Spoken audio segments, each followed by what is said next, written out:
ngalan ng Ama, ng Anak, ikaw na nabubuhay at maghahari magpakailanman. Amen. Unang istasyon, ang huling hapunan. Sinasamba. May formation kasi sila dyan yung nang dumating na ang parang oras. last supper.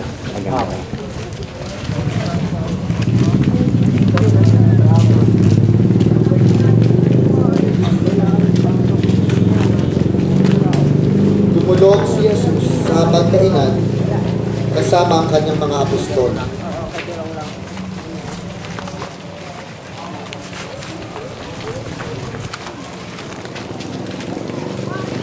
Yan.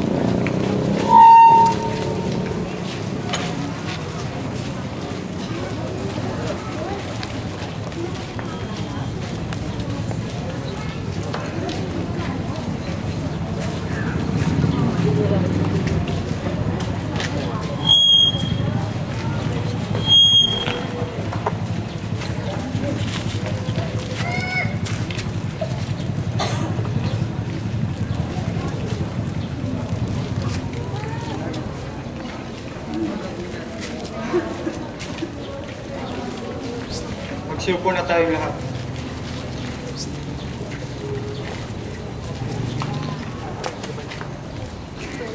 Siya ay dumampot ng tinapay, nagpasalamat at pinagpira-piraso ito at sinabi, Ito ang aking katawan na inihahandog ko para sa inyo. Gawin ninyo ito bilang pag-alaala sa akin.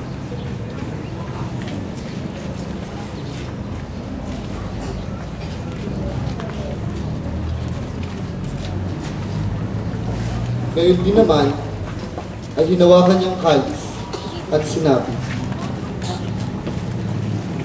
Ang kalis na ito, ang bagong tipan na pinagtitibay ng aking dugo. Tuwing iinumin niyo ito, gawin ninyo bilang pag-alaala sa akin. Sapagkat tuwing kakain kayo ng tinapay na ito at iinom sa kalis na ito, ay inihahayag niyo ang kamatayan ng Panginoon hanggang sa muling pagkaribig. Ngunit, kasalo ko ang magkakalunod sa akin.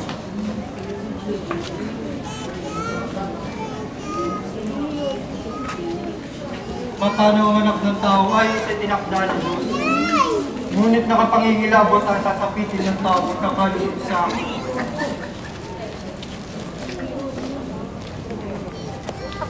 at sila'y nagtanong-tanungan kung sino sa kanila ang gagawa nito.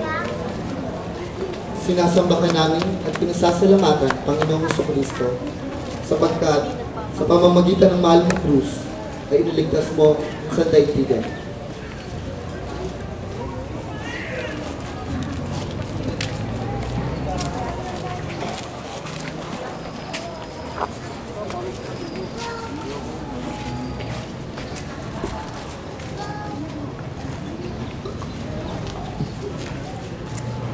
Panalangin. Panginoong Jesus, minahal mo kami ng lubos-lubusan. Minahal mo kami hanggang sa katapusan. Ikaw ay nananatili sa Eucharistia upang maging pagkain at inuming nagbibigay ng walang hanggan. Nananatili ka sa aming piling upang maging patuloy na palatandaan ng nagligligtas na pananatili ng Diyos sa lahat ng sandaling aming buhay.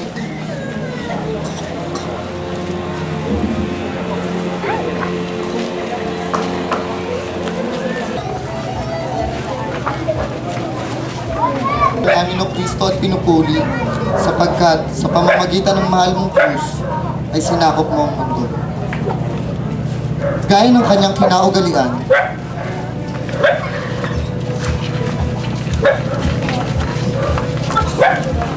umalis si Jesus at nagtungo sa bundok ng mga Olibo kasama ang kanyang mga alagad.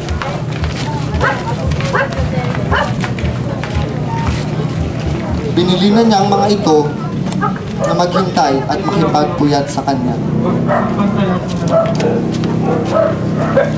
Lumayo siya sa kanila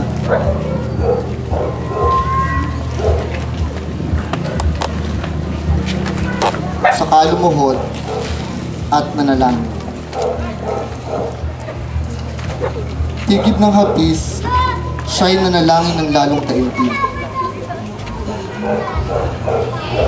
Tumulo sa lupa ang kanyang pawis, na animoy malalaking patak ng dugo. Tumindig siya, pagkapanalangin,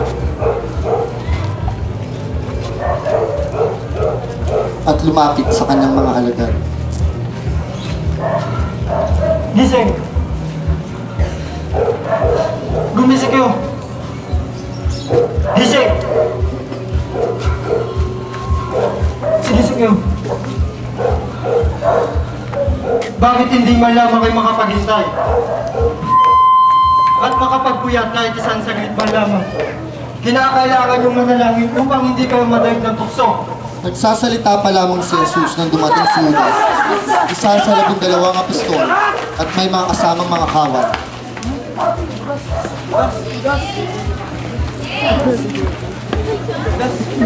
Sino ang inyong hinahanap? Hinahanap namin si Jesus! Ang Nazareno! Ako si Jesus! Ako si Jesus! Ako si Jesus! Ako ang inyong hinahanap. Akin na yan! Turo mo sa amin na yung maestro! Yan niyo siya! Layo! Ayoko na! Turo mo! Ayoko na! Turo mo yung maestro! Udasog! Udasog! Udas! Udas! Udas! Udasog! Udas!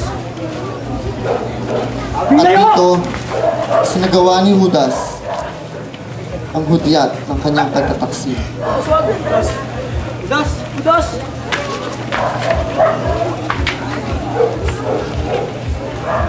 Udas, wag! Udas! Udas! Udas! Pinagkanya si Jesus. Itaw! Maestro!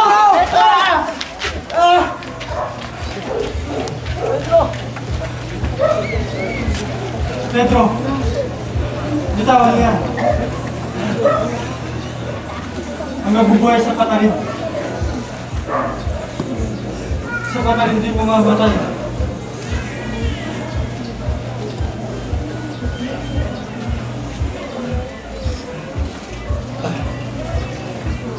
Sinunggaban ng mga kawal si Jesus Kapinyan!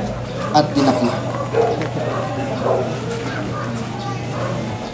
Sinasambakan namin at pinasasalamatan Panginoong Jesucristo sapagkat sa pamamagitan ng mahal mong krus ay iniligtas mo ang sandaigdigan.